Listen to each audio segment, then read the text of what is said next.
여러분, 탄수화물을 줄이면 살이 빠진다는 말 많이 들어보셨죠? 그런데요, 40대 이후에 탄수화물을 무작정 줄이는 식단은 오히려 몸을 망칠 수 있다는 사실 알고 계셨나요? 20, 30대처럼 무조건 저탄수만 고집하시면 한순간에 몸이 망가집니다. 오늘 이 영상에서 그 해답 확실히 알려드릴 테니까 꼭 끝까지 보셔야 합니다. 오늘 딱 두 가지만 기억하시면 됩니다. 탄수화물 어떻게 먹어야 하는지, 그리고 얼마나 먹어야 하는지, 이 두 가지를 제대로 알면 다이어트는 훨씬 쉬워집니다. 먼저 얼마나 먹어야 하는지부터 알아볼게요. 이게 왜 중요하냐면 탄수화물은 적게 먹어도 문제, 많이 먹어도 문제이기 때문입니다. 탄수화물 먹으면 살찐다며 무조건 줄이려 하시죠. 그런데 나이가 들면 우리 몸은 탄수화물을 예전처럼 잘 쓰지 못해서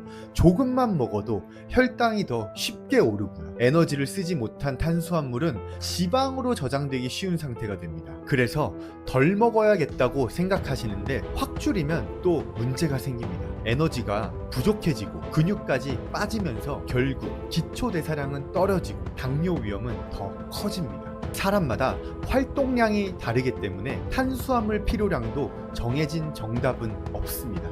하지만 대부분 앉아서 일하는 시간이 많고 운동량이 적다면 탄수화물은 줄여가며 조절해야 합니다. 미국 국립의학 아카데미에서는요, 성인의 최소 탄수화물 필요량을 하루 130g으로 권장하고 있습니다. 밥으로만 따지면 2공기 정도 되는데요. 우리가 먹는 한식 식단은 밥 말고도 탄수화물이 정말 많습니다. 된장찌개 속에 감자, 조림 반찬에 설탕, 양념, 그리고 과일에 후식까지 하루 3끼만 먹어도 자연스럽게 130g은 넘기기 쉬운 구조입니다. 그래서 실제로 밥은 한 공기에서 한 공기 반 정도면 충분하고 나머지 한식 반찬으로 채워진다고 보시면 됩니다. 그렇게 먹어보면서 체중 변화를 관찰하고 변화가 없다면 탄수화물 양을 조금씩 줄여가며 다이어트 하시는 겁니다. 그리고 이제는 어떤 탄수화물을 먹어야 할지 알려드릴게요. 탄수화물은 성분에 따라 흡수가 빠른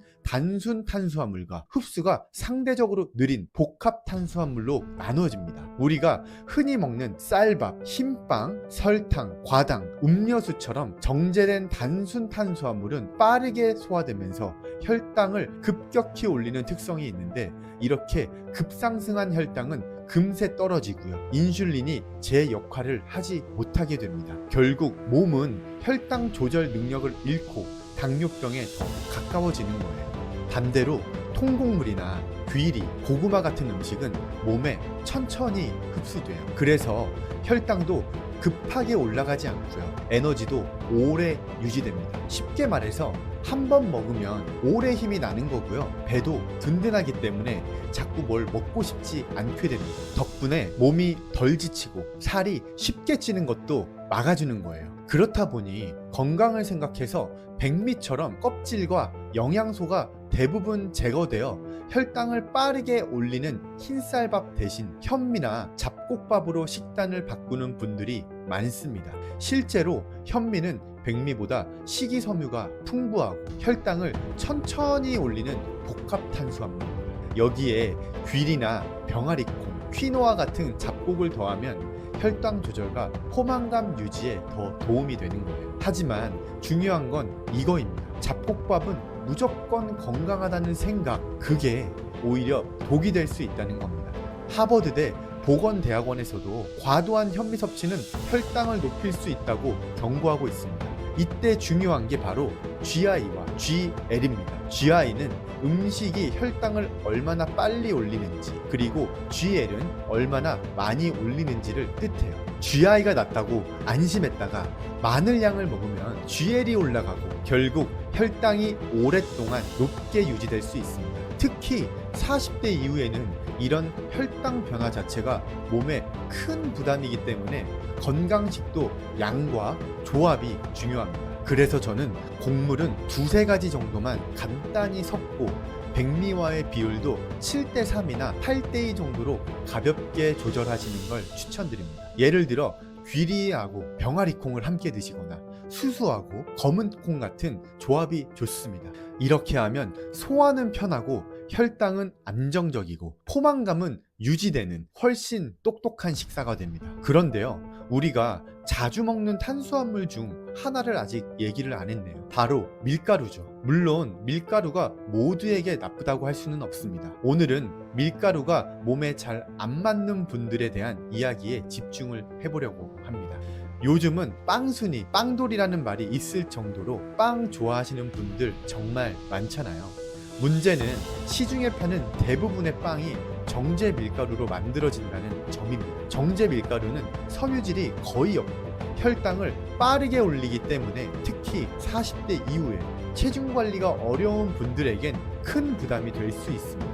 실제로 정제 밀가루 섭취가 잦으면 혈당이 쉽게 요동치고요. 배가 자주 아프고 쉽게 피로해지는 악순환에 빠질 수 있습니다. 세계보건기구와 미국 심장협회도 흰빵이나 흰 밀가루로 만든 음식은 섬유질이 거의 없고 혈당을 급격히 올리기 때문에 당뇨병과 만성질환 위험을 높인다고 경고하고 있어요. 이런 음식들은 자주 먹으면 혈당이 확 치솟았다가 금세 떨어지는 혈당 스파이크가 자주 생기고요. 이게 반복되면 몸은 계속 스트레스 받고 인슐린이 제 역할을 못하게 되면서 당뇨병에 한 걸음 더 가까워집니다. 그렇다고 해서 당장 밀가루를 완전히 끊는 게 쉽진 않습니다. 빵 좋아하시는 분들 정말 많잖아요. 그래서 완벽하게 끊기 어렵다면 덜 해로운 선택을 하는 게 현실적인 방법입니다. 예를 들어 흰 밀가루보다는 통밀이나 통곡물로 만든 빵을 고르는 게 낫고요.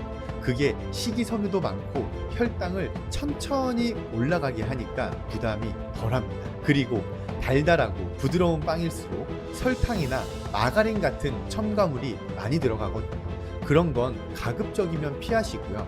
재료가 단순한 빵을 보시는 게 좋습니다. 또 요즘은 씨앗이나 견과류 들어간 빵들이 많이 나오잖아요. 그런 빵은 포만감이 오래가고 혈당도 비교적 안정적으로 유지됩니다. 그리고 잊지 마세요. 단 음식, 음료수, 과일 주스처럼 달달한 당뇨들도 혈당 스파이크의 주범입니다. 맛은 좋지만 쌓이면 몸엔 독이 됩니다. 저는 40대 이후엔 건강에 미쳐도 된다고 생각합니다. 과하게 들릴 수 있겠지만 10년 넘게 이 일을 하면서 건강을 잃고 그리고 나서야 후회하시는 분들을 정말 너무 많이 봤습니다. 병원 치료에 운동까지 병행하면서 몸 하나 회복하는데 몇 달, 몇 년씩 고생하시는 분들을 너무 많이 봤어요. 이제 탄수화물을 어떻게 먹어야 할지 조금 감이 오시나요? 그럼 지금부터는 흰 쌀밥, 그리고 달달한 빵, 음료수 같은 단순 탄수화물은 피해보세요. 입은 즐겁지만 몸에 남는 게 없는 선택입니다. 대신 이제는 좋은 탄수화물을 찾으려고 노력해야 합니다. 성분표를 살펴보고 내 몸이 어떻게 반응하는지 느껴보시는 것부터 시작해보세요. 요즘은 성분표 사진만 찍어도 GPT가 다 알려주니까 생각보다 어렵지 않습니다. 오늘 내용이 도움이 되셨다면 구독 한번 눌러주시고요. 여러분 식단을 똑똑하게 바꿔줄 건강 정보로 또 찾아뵙겠습니다. 그리고 여러분 운동 꼭 하세요. 감사합니다.